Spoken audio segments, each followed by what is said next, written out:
There are many things that might disrupt the mood of a promising early date. We've all been there.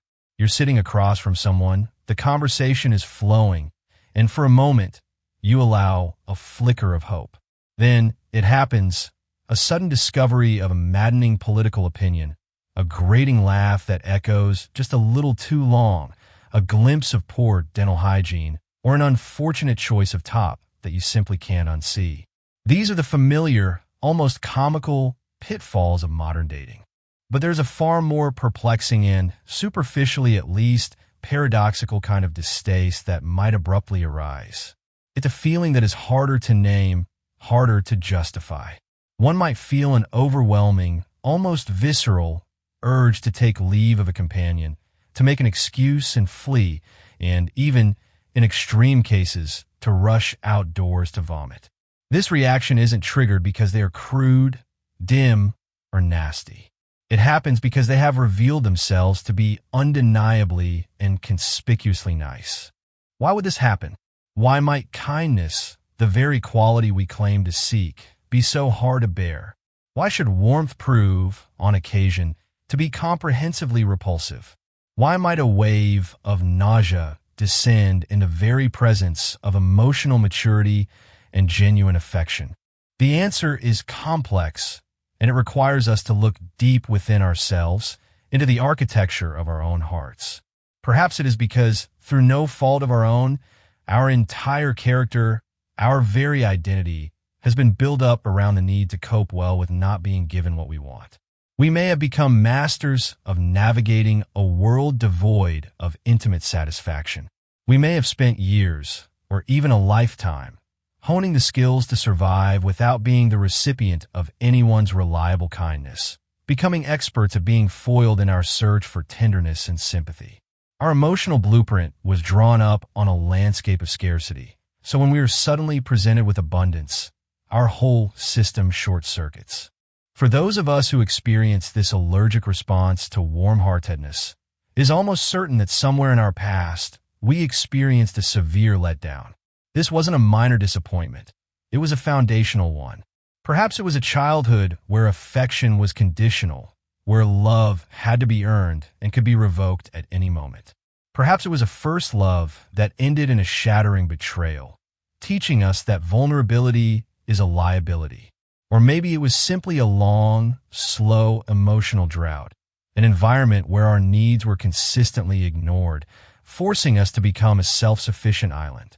Against this profound pain, we had to insulate ourselves. It was a matter of survival. And so, we developed a plethora of clever and often subconscious defensive strategies. This armor was forged in fire, and we learned to wear it at all times. We learned to always reject before we could be rejected. We became astute detectives of potential pain, spotting the tiniest flaw in another person and magnifying it into a deal breaker, giving ourselves the perfect excuse to walk away before they had the chance to do the same to us. We learned not to get taken in by anyone's honeyed words, viewing compliments with suspicion and declarations of affection as a trap. We firmly and often proudly exchanged hope for cynicism, believing it made us look wise and worldly, when in reality, it was just a shield. And most critically, we traded vulnerability for a fortress of impregnability. We built high walls around our hearts, complete with a moat and drawbridge, ensuring no one could get close enough to hurt us again. The cost of maintaining this fortress is immense. It is lonely, it is exhausting, but it feels safe. No wonder, then, that a kind, stable, and emotionally available soul might come across as extremely threatening. They arrive at our fortress not with a battering ram, but with a simple, honest key, and the sight of it is terrifying. The nausea we feel in their presence isn't so much disgust as it is a primal fear. It is the fear that we may have to dismantle these defenses brick by painful brick. It is the fear of trusting that life, moving forward, may not have to be the cold, isolated, and frightening battleground that it evidently once was. A kind person doesn't just threaten our comfort zone. They threaten our very identity. If we're no longer the strong survivor who needs no one, then who are we?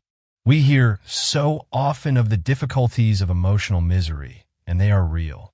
But in many ways, they may be as nothing next to the staggering challenges of emotional contentment. Misery is a familiar territory.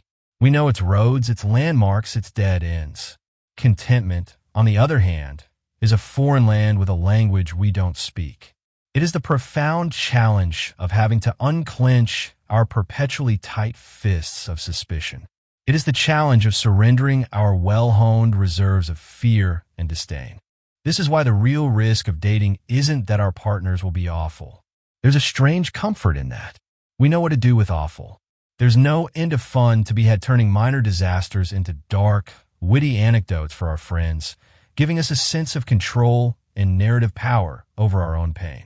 The true risk, that terrifying riskies that, once in a while, they may be unblemished and sweet. Anyone can bear love that fails. It confirms our cynical worldview and validates our defenses. But it takes a very fortunate and emotionally secure foundation to countenance the possibility that it might, in fact, work out. Faced with this terrifying prospect of a healthy relationship, our subconscious mind goes into overdrive, initiating a campaign of sabotage. It can be so tempting to accuse a kind candidate of something, anything, to restore our familiar sense of unease. We call them boring because their life lacks the drama we equate with passion. We label them soppy or cheesy because their earnest affection feels alien to our ironic detachment. We might make an uncharacteristically acid remark about their way of stepping through a door or asking for more ice anything to create a rupture, to prove to ourselves that they too are flawed and that this connection is doomed. We should, however, have sufficient insight and self-compassion to look past these surface-level irritations and put a finger more accurately on the true sources of our discomfort. The truth is that these unfortunates are in danger of not making us suffer in the way we have grown up expecting that we will have to suffer in order to feel that we are in love.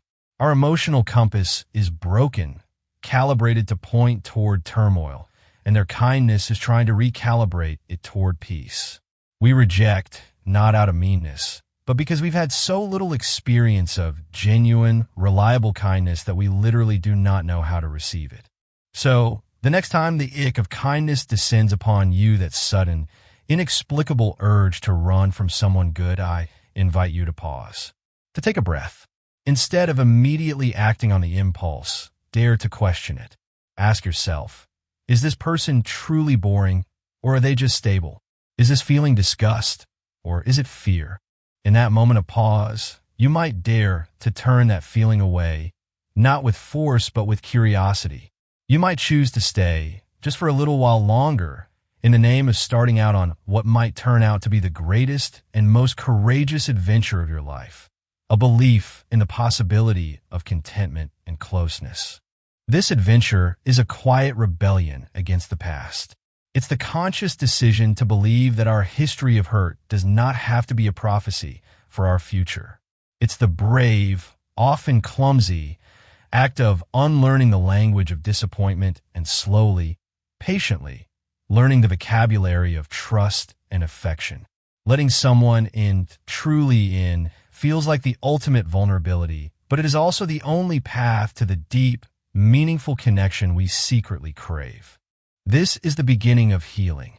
It is the moment where the warmth we once found repulsive slowly, miraculously starts to feel like coming home. On the other side of that immense fear lies the profound, steady, and quiet joy of being seen, understood, and loved, not for the intricate armor we so carefully constructed, but for the soft, vulnerable person underneath it all. It is the peace that comes from finally laying down your weapons, because you've realized you are no longer on a battlefield. If this exploration of the heart and mind resonates with you, and you'd like to join us for more journeys into understanding ourselves and our relationships, please consider subscribing to our channel. Your support helps us continue creating content that matters for you and for everyone learning to be a little braver in love.